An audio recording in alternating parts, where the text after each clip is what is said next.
All right, folks, we're here live from the Sarasota Capital Strategy Studio talking about fantasy football week one matchup recaps from your commissioner, the Judge Fudge. We're going to kick it off with my own matchup. I don't really have much to say about it. I outscored Joe by about 15 points, which is about to be expected, I suppose. Oh, I'm sorry, about 25 points.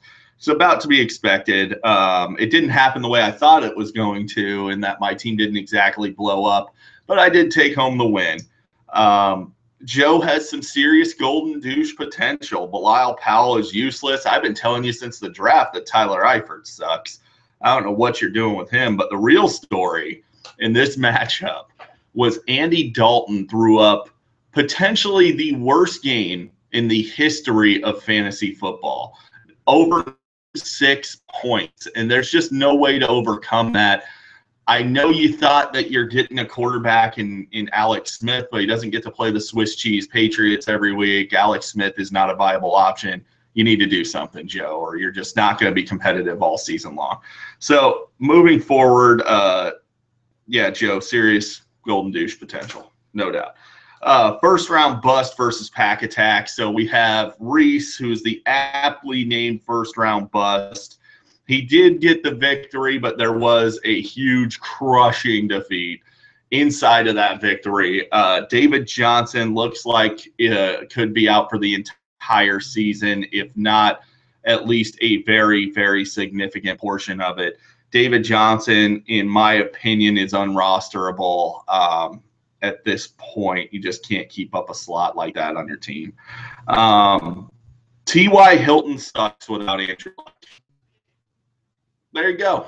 Everybody knows it. I've been saying it. Tony Sr. really underestimates the value of Andrew Luck to the point of ridiculousness. T.Y. Hilton doesn't belong in fantasy lineups until Andrew Luck comes back. That's just what it is. The Crows' trade value plummets. He looked horrendously bad in that matchup. Gotta tell you, teams are gonna make Deshaun Kaiser beat him with his arm. That's what's gonna happen. I think it's gonna be a common theme. The Crow's not gonna be that great this year. He'll be better than he was this week, but you're gonna see some rough outings from the Crow. Aaron Rodgers always has slow starts to the season. It always happens. So you need to figure something out there. Maybe don't play Aaron Rodgers for a few weeks. Figure something out. Aaron Rodgers usually around week 5 or 6 starts turning it around, but until then he's usually garbage. So Reese, enjoy that win while you got it, because it may be your last one for a while without David Johnson. So better luck next time, rookie. This is not the powder puff bullshit leagues you usually play in. This is an actual league, and you're going to get your ass kicked moving forward. So on to the next one, Damaged Goods versus Cheesehead Champ. Tony lucks out by getting to play the two-time defending Golden Douche in week one, whose top 4 draft picks. I want you guys really listen to this. Let this sink in. Top 4 draft picks combined for 12 fantasy points. Not average, total 12. It's time to go back to the drawing board, Jared. This whole fantasy thing is not working out well for you. It hasn't been for a few years. AP is a total bust. You can tell that after one game. 6 carries, no receptions. And that was in a revenge game against the Vikings. I got to tell you, it's probably going to get worse from here. If I were you, I'd be looking at Alvin Kamara on the waiver wire. He's going to get used more than AP this year. Tom Brady looks flat out old. There's no other way to put it. Brady was missing open receivers deep. He had a really hard time against the Chiefs, and the Chiefs are no defense to joke about. They're a great defense, arguably the best in football. But Tom Brady looks old, and it's got to be a concern for you after seeing what happened to Peyton Manning. Peyton Manning one season comes out throwing 55 touchdowns. The next year, he's a total bag of crap, and that's, it could happen to Brady. If you don't think it can, it happened to Peyton Manning, and Peyton Manning was every bit as great as Tom Brady Father Time always wins. And like I always say, it's always better to be out 1 year early than 1 year late. And if you were smart, Jared, you'd be shopping Brady and Gronk right now to try and get back some players that are a lot safer on your roster. But we all know that's not the case. So there you go. Kelvin Benjamin, overhyped. You should have traded him before the season started. Now everybody knows he sucks. And you're searching for a viable wide receiver too, but because you're so absolutely ridiculous in your trade demands, you're never going to make it happen. The common theme in Seattle is nobody knows how to block. So Russell Wilson's going to be running for his life all season. And I got to say, it's got me a little concerned about my Doug Baldwin and Jimmy Graham. But if you're not concerned about Russell Wilson at this point, then I don't know what to tell you. Lamar Miller, last point, he's still really bad at football. Okay, so next matchup, Big Brown and it Ertz versus Cash Me Outside. This was a boat race beatdown. John obliterated Steve, and I gotta say, you know, bravo, John. We all loved it. Love seeing it.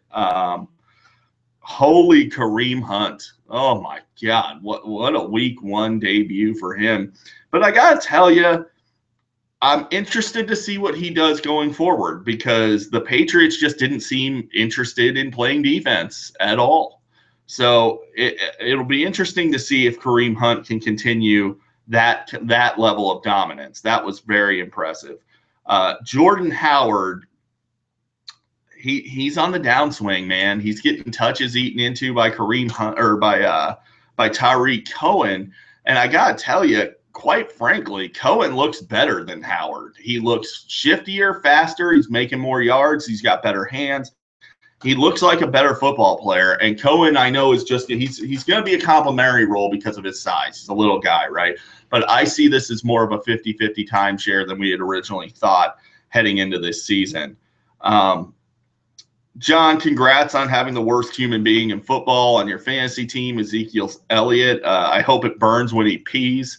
I hate the guy. He's a dirty jackass, and it sickens me that he's allowed to play football this season. Just sickens me. But congratulations on getting him. You're basically condoning domestic violence. So, Steve, you're an idiot. Des Bryant is unplayable. You should have accepted some meager trade for him before the season started to bail you out of that. But he's got the toughest, we've been over this time and time again, he's got the toughest matchup slate of any wideout I have ever seen in fantasy. He's got no chance at doing anything productive this year. I'm calling about 800 yards and 6 or 7 touchdowns. He's unplayable right now. DeMarco Murray is a total bag of crap, and Derrick Henry looks way better than him. You should be trying to flip DeMarco Murray for Derrick Henry, in my opinion. DeMarco Murray's not going to last as the lead dog very long. Carlos Hyde doesn't fit the scheme in San Francisco. He's going to suck all year until he inevitably gets hurt. You know the story there. And the truth is you have no backups to replace any of these guys when they do go down.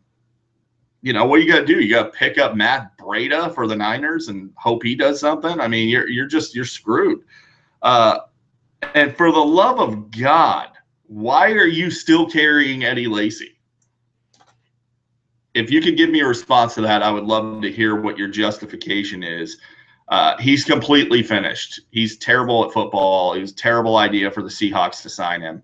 He looks just horrendously bad, much like the rest of your – I guess he fits in well with your roster because your roster is total crap.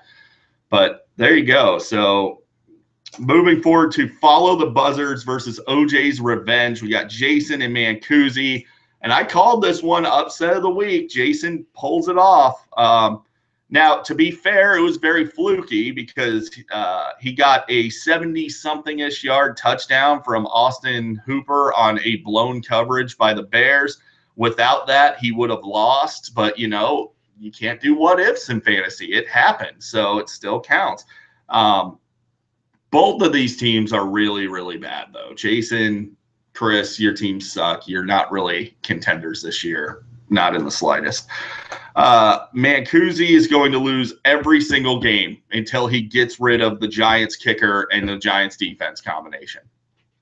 Sorry, dude. That's just what it is. You're going to lose every single game until you punt that away. I understand you're a fan of the Giants. Everybody knows that. You don't have to prove it in fantasy football. We get it. You can still make intelligent fantasy decisions. You're not tied to having to play the guys from the team you like.